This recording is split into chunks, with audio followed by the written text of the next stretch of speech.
One of the things that's so addictive about the city is that its pace is so fast. Once you get used to something, it changes. Once you live in one area, the street might just move over a little bit. There might be construction all around you at any given time. This pace of the city is very alive, very active. I think there's lots of opportunity here, and that's been one of my main proponents of living here and continuing to do so and trying to, again, start my own company, to venture out into doing consultancies and other things like that. I don't think I'd have the same set of opportunities, let alone the same range of opportunities back in Chicago. My name is Jonathan Ellis. I live in Beijing. I've lived here for about 8 years. And I am currently the manager of Charcoal up in Shuni. I'm in a band, I DJ, and I also have a company called Big Bear Baked Goods.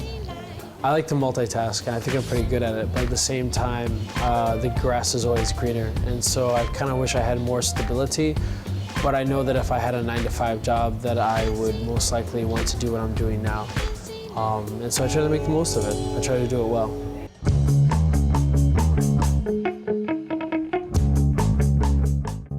I'm in a band that's kind of on a hiatus right now called C60, and I've been with that band for 7 years about. I haven't performed with Bye Bye Kitty at this place, but I would say probably Mao Livehouse or Yugang Yishan is probably one of my favorite venues to perform at. They're truer venues in the sense where they're really built for music. They're not bars with venues, they're venues with bars. They're music foremost, I'd say. I've seen some amazing concerts there, but the sound is very good there. Temple's also a great place where we've performed before as well. It was really brought about by the Sanlitun scene and walking back in the bars and alleys along the way and hearing the same top 40 music everywhere. You could go by 3 different places and hear Sean Kingston's Beautiful Girl at like 3 different intervals in the same place. And there's so much other better music than that. Not that that's a bad song, but you can diversify. So I found that as an opportunity in second floor to play kind of a little underground stuff, some local Chinese bands. I love Hohai Dasha Yu and some other bands like that I was playing.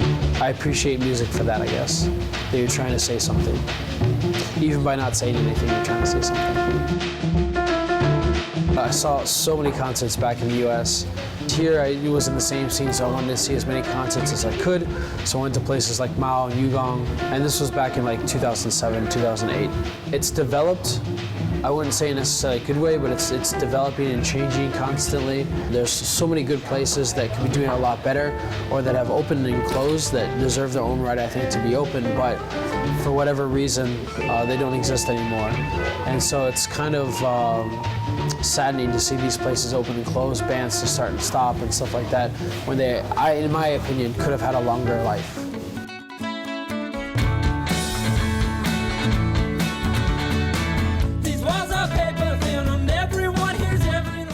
I like cookies over cakes. I like pies over cakes.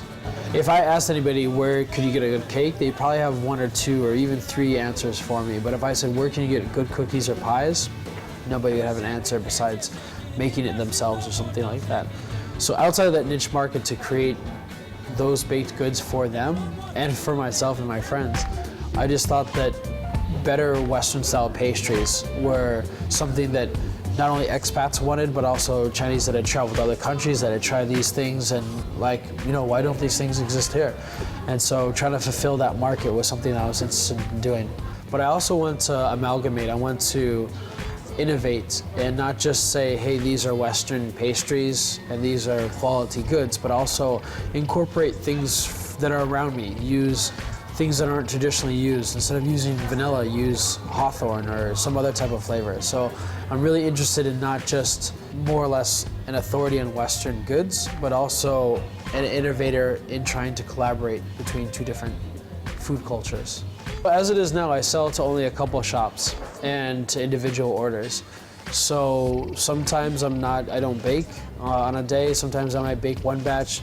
And other times when there's been festivals or markets or large orders from companies or such, like Jue Festival that happened a while ago, I baked for pretty much an entire day, almost 20 hours.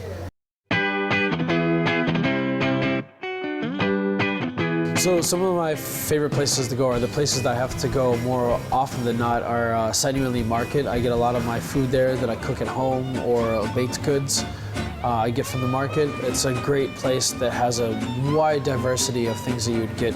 I mean, they have lots of imported goods. They have nuts, fruits, fresh meat, all kinds of stuff. It's a fantastic place to go. Besides that, I find a lot of stuff online. I spend a lot of time in Sanlitun or other markets, as well as these other kind of boutique places that are opening up all around Beijing. There's definitely like a surge of craft and more boutique goods that are coming to Beijing.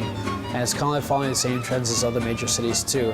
You can buy stuff from major corporations, you can buy stuff in bulk from places or have it imported, but there's also a sense of local community when you're able to kind of develop these things in your own. And so that's what I'm trying to promote and foster as well. I really see a lot of opportunity living in Beijing, but also the opportunity to learn, to experience new things. And that's not to say that I wouldn't experience new things living in New York, for instance, or London or anything like that. It's just that things are changing and growing so much here, and I can do that with it here. I can ride the wave, I can start a company. That combination of the ability to have opportunity, to use it, and to also continue to learn on a large scale is very attractive. I grew up in a very diverse culture and community. Being Baha'i, I had an influence to a lot of different cultures, meeting lots of different peoples, trying lots of different foods. It's kind of a motto, it's like one planet, one people.